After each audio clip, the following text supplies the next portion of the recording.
patay na eh. Ang dating ng summer, berde na berde yan, puno na yan, lalaking puno, kahoy. Ikaw na para kay Yes na. Ang taglamig kasi ganyan siya, para siyang patay. Walang dahon, nakandahulog, yung mga dahon ng kahoy. Tingnan mo yung kahoy. Walang dahon, kala mo patay.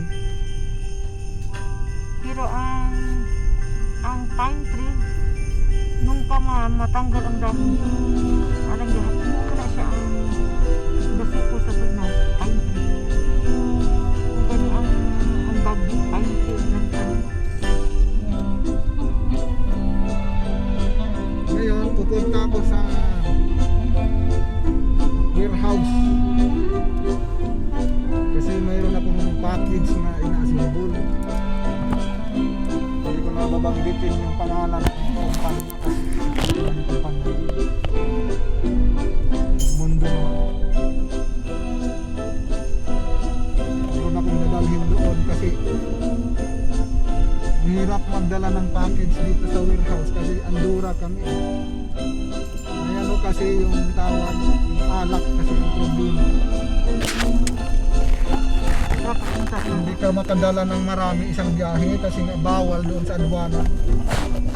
Dapat maguna na may halo, may halong sinina. Kahit na, i-inspeksyonin nila pati malita.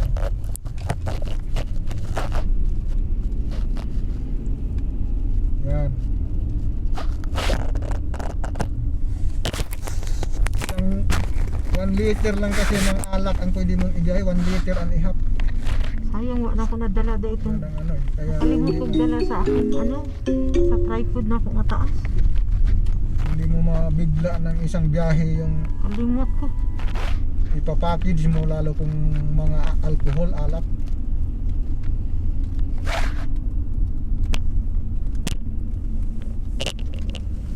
Kaya mahirap pag naggawa ng package dito. Wala kasi doon sa Andorra eh.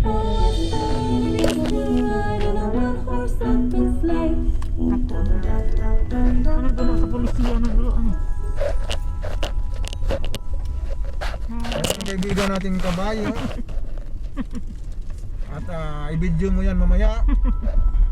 So andito na kami. So hanggang dito na lang. Muna mga bayan. Sundan na lang yung sa susunod na itong video namin ay upload namin ito sa YouTube channel ko sa John Mac Garrison Official. Doon ninyo makikita John Mac Garrison Official. So sige na mga kababayan, papaalam na ako.